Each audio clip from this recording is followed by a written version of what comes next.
From the outside, Ethan Walker had the perfect life. He was a self-made American billionaire, early 40s, known across Los Angeles for his quiet wealth and disciplined lifestyle. His companies employed thousands. His face appeared on business magazines. His name carried weight in rooms where decisions shaped futures. And beside him, always elegant and carefully composed, was his wife Lauren Walker. They lived in a modern hillside mansion overlooking the city, glass walls, white marble floors, silence thick with luxury.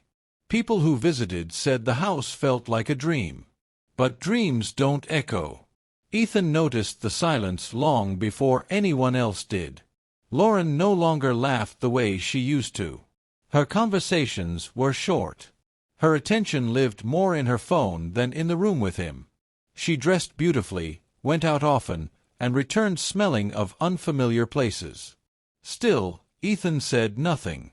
He believed marriage meant patience.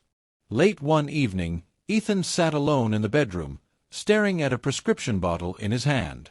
The doctor's words from earlier that day replayed in his mind. "You need to reduce stress," the doctor had said. "Your body is fighting something serious." Ethan hadn't told Lauren everything. He didn't want pity. He didn't want fear. What he wanted was truth. When Lauren entered the bedroom that night, she barely looked at him. "You're up late," she said flatly. "Couldn't sleep," Ethan replied. Lauren nodded, uninterested. She slipped into bed and turned her back to him almost immediately. Ethan stared at the ceiling. If something happened to me, he thought, would she even care? The question haunted him. A few nights later, Ethan overheard something small, but sharp. Lauren was in the living room on the phone, her voice low. Ethan stood halfway down the hallway, unseen. "I can't talk long," she whispered. "He's still around." A pause. "No, not yet. I'm waiting." Ethan's chest tightened. Waiting for what? He didn't confront her. Instead, a dangerous thought entered his mind. What if she spoke freely when she thought I couldn't hear? That night, Ethan made a decision he never imagined making. He would pretend to be asleep. The next evening, Ethan told Lauren casually, "The doctor gave me new medication. It knocks me out." Lauren glanced at the bottle briefly. "That's good. You've been restless." There was relief in her voice. That alone hurt more than he expected. Later that night, Ethan lay in bed, breathing slow and steady, eyes closed. The room was dark except for the soft city glow spilling through the glass wall. Lauren entered quietly. She stood beside the bed for several seconds, watching him. "Ethan," she whispered. No response. She leaned closer, studying his face. She waved a hand near his eyes. Still nothing. Lauren straightened up. "Finally," she murmured. Ethan's heart pounded, but he did not move. Lauren sat on the edge of the bed and pulled out her phone. She dialed without hesitation. A man answered. "Did he take it?" Lauren smiled. "Yes." "He's completely out." The man laughed softly. "Good." Ethan felt his stomach drop. Lauren lowered her voice. "I can't do this forever. Living like I love him." The man replied, "You won't have to. Just a little longer." Lauren glanced at Ethan, her expression empty. "You know I never married him for love." The words landed like a gunshot in Ethan's chest. The man asked, "Then why did you?" Lauren exhaled. "For the lifestyle. The security. The name." Ethan's fingers twitched under the blanket, but he forced himself still. "I've been patient," Lauren continued. "But I'm tired of pretending. He's weak now. Sick. I don't want to waste my best years waiting." The man said quietly, "Once everything is settled, we can be together." Lauren smiled again, this time genuinely. "That's what I'm waiting for." Lauren stood and adjusted her robe. Before leaving the room, she looked back at Ethan. Her voice was calm, cold.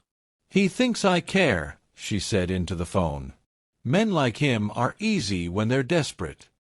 Ethan felt something inside him crack, not loudly, but completely.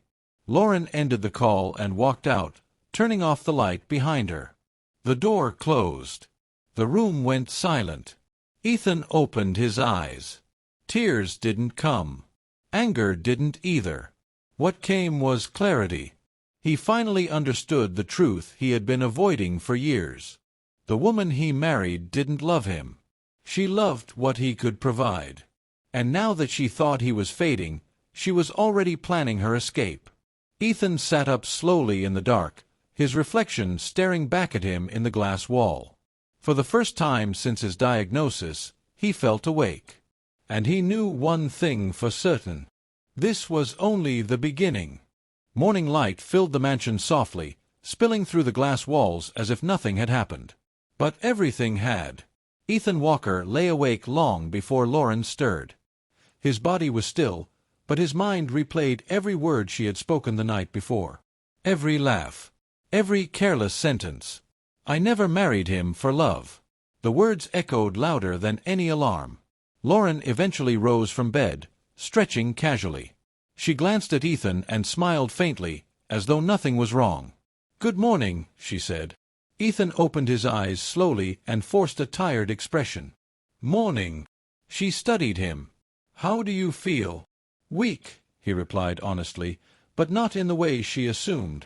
Lauren nodded, almost relieved. "You should rest today." Ethan watched her walk away, her steps light, unburdened. "So this is who you are," he thought. Over the next few days, Ethan became a different man, by design. He moved slower, coughed more, sat quietly during meals. He let Lauren believe the medication was draining him. Lauren responded exactly as he expected. She became more distant, more impatient. She stopped pretending to care. When Ethan skipped dinner one night, Lauren didn't ask why. When he slept through an entire afternoon, she didn't check on him. Instead, she made more calls, took more trips, smiled more at her phone than at her husband. Ethan noticed everything. Silence, he realized, reveals more than confrontation ever could. One evening, Ethan pretended to fall asleep earlier than usual. Lauren entered the bedroom quietly, thinking she was alone again. This time, she didn't even check. She assumed. She sat at the vanity and began speaking freely on the phone. "He's getting worse," she said casually. "The doctors don't say it, but I can tell." A pause. "Yes, I know. I'm trying to be patient." Ethan's jaw tightened. Lauren continued, "I stayed longer than most women would. That should count for something." Another pause. "No," she snapped softly. "Don't say that. I didn't waste my time. I invested it." Ethan closed his eyes tighter. "He owes me," Lauren said. "For the years. For the appearances. For standing beside him." The man on the phone said something Ethan couldn't hear clearly. Lauren scoffed. "Love. Please. Love doesn't buy houses like this." She laughed. That laugh ended something inside Ethan completely. The next morning, Ethan sat alone in the living room, staring out at the city. He had built his fortune by reading people, by watching patterns, by waiting. Lauren had mistaken his quietness for weakness. She didn't know the truth. Ethan wasn't planning revenge. He wasn't angry enough for that. He was planning clarity. If she was going to leave him, emotionally or physically, he wanted her to face him first. Not as a billionaire. Not as a provider. But as a man. That evening, Ethan asked Lauren to sit with him. She hesitated but agreed, clearly impatient. "What is it?" she asked. Ethan's voice was calm. "I want to ask you something. And I want an honest answer." Lauren folded her arms. "Okay." Ethan met her eyes. "If I wasn't rich, if I was just a regular man, would you still be here?" The room went quiet. Lauren blinked. "Why would you ask that?" "Because I need to know," Ethan said. Lauren laughed nervously. That's a strange question. Ethan didn't smile. Answer it. She looked away briefly, then back at him. That's not fair. Ethan nodded slowly. So that's your answer. Lauren's tone sharpened. I married you, Ethan. But which part? He asked quietly. Me, or what I built? Lauren stood up. You're overthinking. You're sick. You're emotional. Ethan watched her walk away again. But this time, something was different. She knew. And she didn't like being seen. That night, Lauren packed a small bag. Ethan watched silently from the bedroom doorway. I'm staying with a friend, she said. You need space. Ethan nodded. Do you? Lauren paused, then shrugged. We both do. She left without looking back. The door closed softly. No argument. No tears. No goodbye kiss. Ethan stood alone in the quiet mansion. For the first time in years, he felt peace mixed with pain. He whispered to himself, At least now I know. And as the city lights blinked outside, Ethan understood something crucial. Sometimes, pretending not to know is the only way to learn the truth. And sometimes, the truth ends a marriage long before anyone walks out the door. The mansion felt different without Lauren.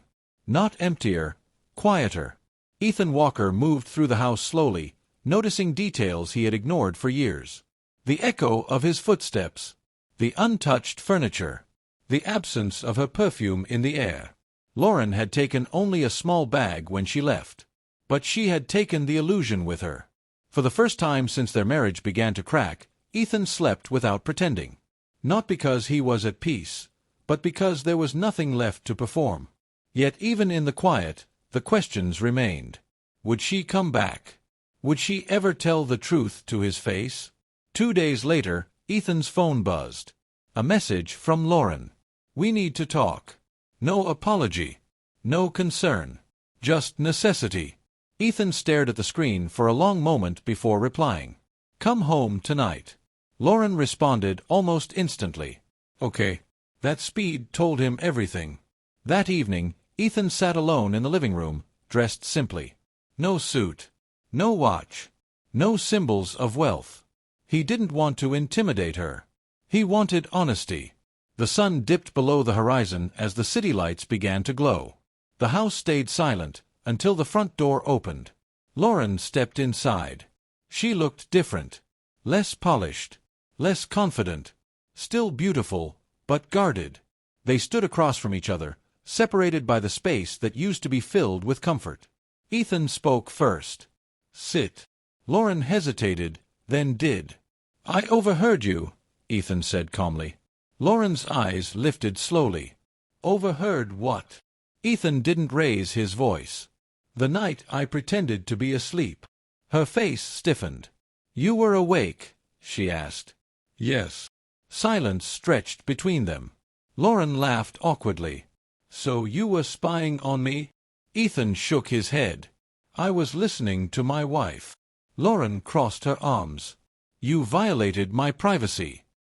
Ethan leaned forward slightly. You violated our marriage. Her lips parted, but no words came. You said you didn't marry me for love, Ethan continued. Was that a lie too? Lauren looked away. I asked you something, he said gently. She exhaled sharply. I was angry. That's not an answer. Lauren's voice hardened. Fine. No. It wasn't a lie. Ethan absorbed the words quietly. So when did it stop? He asked. Or did it ever exist at all? Lauren rubbed her temples. You wouldn't understand. Try me. Lauren stood up abruptly. I married you because you were stable, powerful, safe. Ethan nodded. And now? And now you're sick, she said without thinking. The words hung in the air like smoke. Lauren froze, realizing what she'd said. Ethan didn't flinch. Go on. She swallowed. I don't want to live my life waiting for something to happen to you. Ethan's voice stayed steady. So you were waiting for me to fade. Lauren whispered. I was waiting for freedom. Ethan stood slowly. You stayed, he said, not because you loved me, but because leaving too early would look bad. Lauren didn't deny it. "That's why you waited until I was weak," he continued. "Until I couldn't fight back." Tears welled in Lauren's eyes, not from regret, but from being exposed. "You tested me," she snapped. "That's manipulative." Ethan nodded. "Yes. And I'm glad I did." Lauren laughed bitterly. "So what now? You feel powerful again?" Ethan shook his head. "No. I feel free." Lauren picked up her bag. "So that's it?" she asked. Ethan met her eyes. "That depends. Are you here because you want to be, or because you're afraid of what leaving means?" Lauren hesitated. That hesitation was the answer. Ethan stepped aside. "Then go." Lauren stared at him, stunned. "You're just letting me leave?" Ethan replied quietly, "I stopped begging for honesty the night I heard the truth." She turned and walked toward the door. Halfway there, she stopped. "You'll regret this," she said. Ethan answered without anger. "I already regretted staying." Lauren left. This time, for good. Ethan stood alone once more. But this time, the silence didn't feel heavy. It felt earned. He sat down, closed his eyes, and whispered to himself, "I chose truth over comfort." And for the first time in a long while, that felt like wealth no one could steal. The days after Lauren left were quieter than Ethan expected. No arguments. No slammed doors. No dramatic apologies. Just silence. Ethan Walker woke up each morning alone in the same bed he once shared with a woman he believed was his partner.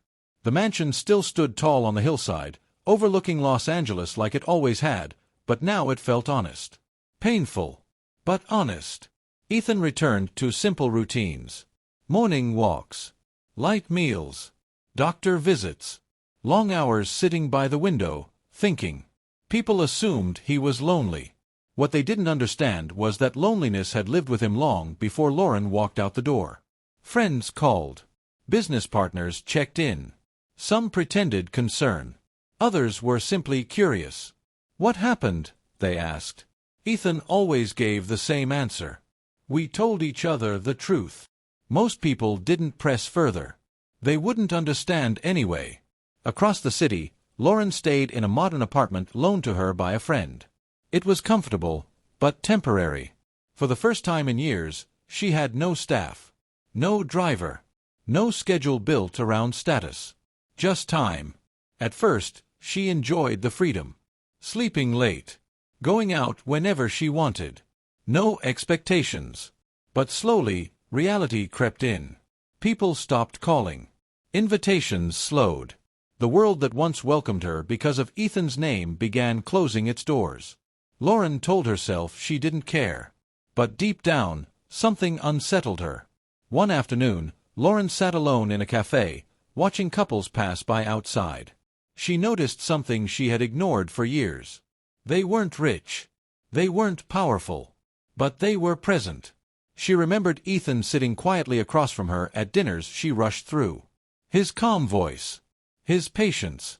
She remembered how she had mistaken stability for boredom. And boredom for weakness. Lauren's phone buzzed. A message from an unknown number.